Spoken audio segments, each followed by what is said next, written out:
အားလုံးပဲမင်္ဂလာပါဒီနေ့ဗီဒီယိုလေးမှာတော့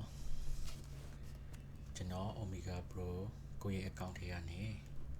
ပိတ်စံဘယ်လိုထုတ်မလဲဆိုတာကိုအားလုံးကိုကျွန်တော်ပြန်လည်မျှဝေပေးမှာဖြစ်ပါတယ် Okay အဲ့ဒါဆိုလို့ရှိရင်ကျွန်တော်တို့ဗီဒီယိုလေးကိုစလိုက်ရအောင်ဗီဒီယိုလေးကိုမစခင်မှာမိတ်ဆွေကအခုမှကျွန်တော်ရဲ့ channel လေးကိုရောက်လာတာဆိုလို့ရှိရင်တော့ကျွန်တော်ရဲ့ channel လေးကို subscribe လေးနှိပ်ပေးဖို့တောင်းဆိုချင်ပါတယ် Okay အဲ့ဒါဆိုလို့ရှိရင်ဗီဒီယိုလေးကိုကျွန်တော်တို့စလိုက်ရအောင်ကျွန်တော်တို့ပထမဆုံးအနေနဲ့ Omegapro back office တွေကို log in ဝင်ထားပါပြီးလို့ရှိရင် account တွေကိုရောက်ပြီဆိုလို့ရှိရင်တော့ဒါအခုမြင်နေရတာကတော့ Omegapro ရဲ့ home page ပဲဖြစ်ပါတယ်ပြီးလို့ရှိရင်ကျွန်တော်တို့ဘယ်ကိုသွားမလဲကျွန်တော်တို့ဒီနေရာမှာ profile ရှိတယ် profile ကိုနှိပ်လိုက်ပြီးဆိုလို့ရှိရင်ကျွန်တော်တို့ဒီအောက်က view my profile ဆိုတဲ့ဟာကိုကျွန်တော်တို့ထပ်ပြီးတော့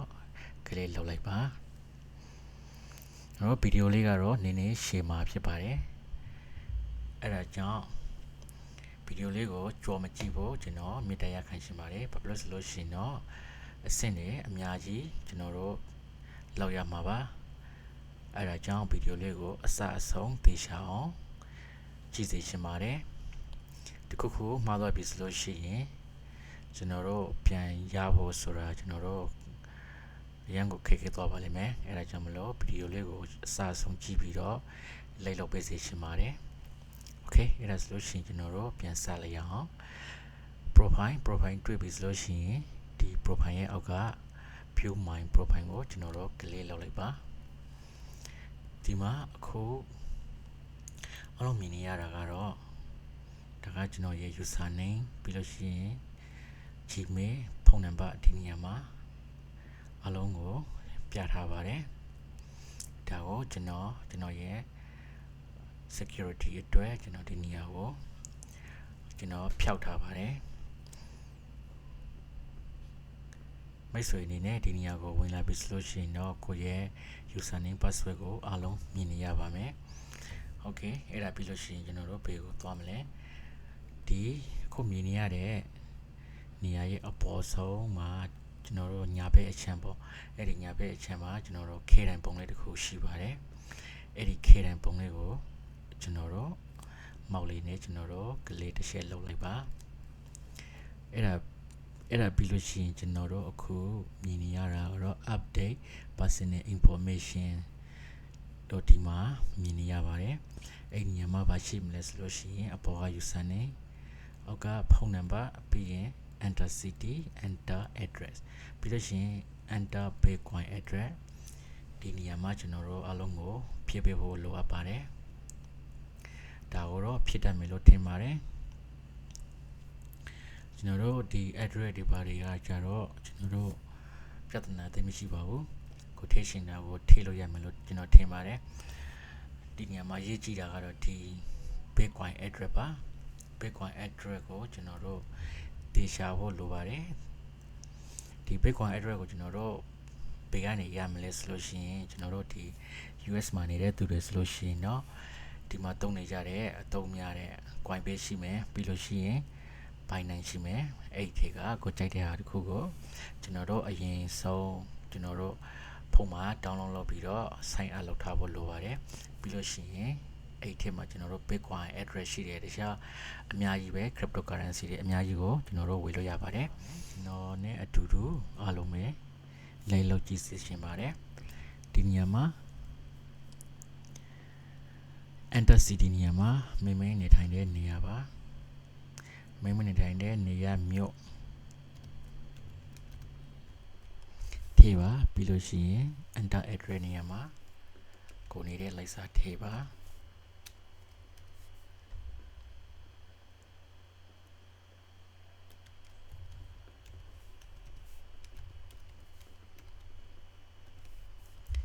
ပြီးလို့ရှိရင်ဒီအောက်မှာရှိတဲ့ enter bitcoin address နေရာမှာကျွန်တော်ရဲ့ bitcoin address ကိုကျွန်တော်ယူလိုက်ပါမယ်ဒါကိုကျွန်တော်တို့ copy ကူးမယ်ဒါကိုယူတဲ့အခါကျွန်တော်တို့တည်တည်ရှာရှာလေးဂရုစိုက်ပါ copy ကူးပြီးလို့ရှိရင်ကျွန်တော်တို့ဒီနေရာမှာဒီ enter box နေရာလေးမှာကျွန်တော်တို့ paste လုပ်မယ် okay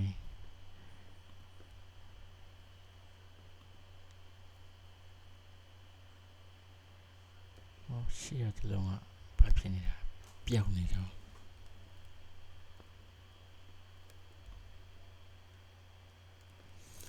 okay ဒီနေရာမှာ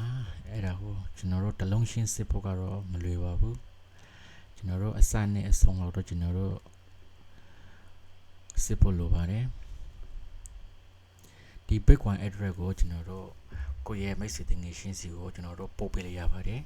ဒါကပြဿနာမရှိပါဘူးဘာဖြစ်လို့ဆိုဒါကကိုယ့်ရဲ့ only receipt address ပါကိုယ့်တင်ငယ်ရှင်းကိုဒီ address ကိုပို့လိုက်လို့ရှိရင်သူကဒီ address နဲ့နေပြီးတော့ကိုယ့်စီကိုပိတ်စံနေပါတယ် Bitcoin နဲ့ပို့မယ်ဆိုလို့ရှိရင်ဒီ address ကိုကျွန်တော်တို့အသုံးပြုလို့ရပါတယ်ဒီ address ကိုသိရုံနဲ့ကိုယ့်ရဲ့ Bitcoin ကျွန်တော်တို့ wallet ထဲကိုဝင်လို့မရပါဘူးဒါက only ဒီနေရာမှာ wallet address ပါဒါကို share လို့ရပါတယ်ပြဿနာမရှိပါဘူး okay ဒီနေရာမှာကျွန်တော်တို့ပြန်စစ်အစဆုံးကျွန်တော်တို့ပြန်စစ်မယ်ကျွန်တော်တို့384 A JAF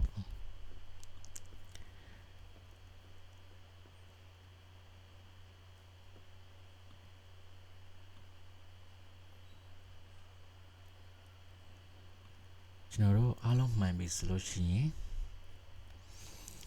ကျွန်တော်တို့ဘာထည့်ဖို့လိုသေးလဲဆိုလို့ရှိရင်အခုဒီမှာ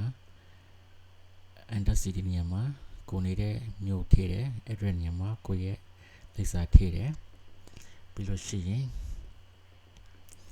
နောက်ထပ်ဘာထည့်ရမလဲဆိုလို့ရှိရင်ဒီမှာ Gmail ကတော့သူတို့ဒီမှာတစ်ခါတည်းပေါ်နေပါတယ်ပြီးလို့ရှိရင်ကျွန်တော်တို့ enter Skype editor တော့မလိုပါဘူးပြီးလို့ရှိရင်ဒီနေရာမှာ transaction password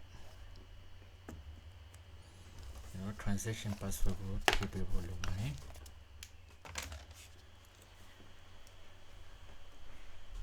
ကျွန်တော်တို့အခု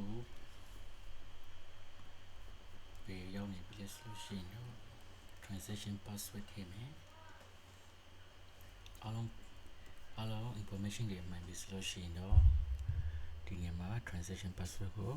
ထည့်ပါမယ်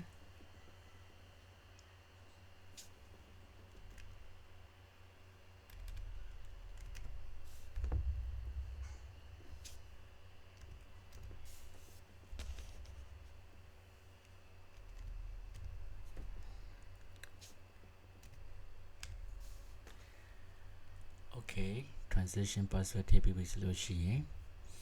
ကိုယ့်ရဲ့ information ကိုတေချာအောင်ပြန်စစ်ပါပြီးလို့ရှိရင် Bitcoin address ထည့်မယ်ပြီးရင် transaction password ထည့်မယ်ပြီးပြီဆိုလို့ရှိရင်ကျွန်တော်တို့ submit ကို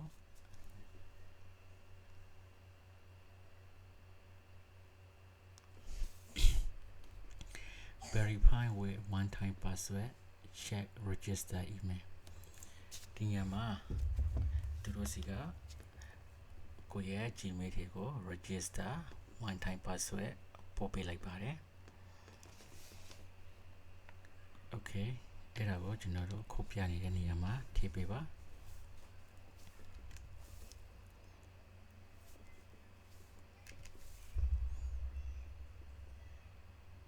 1743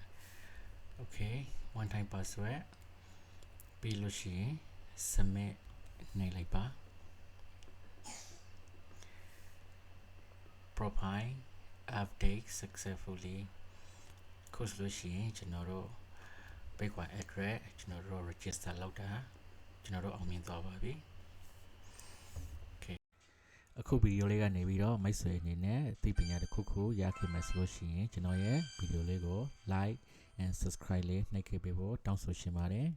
အားလုံးပဲကျွန်တော်တို့နောက်ဗီဒီယိုမှာပြန်တွေ့ကြရအောင်ပါအားလုံးပဲ bye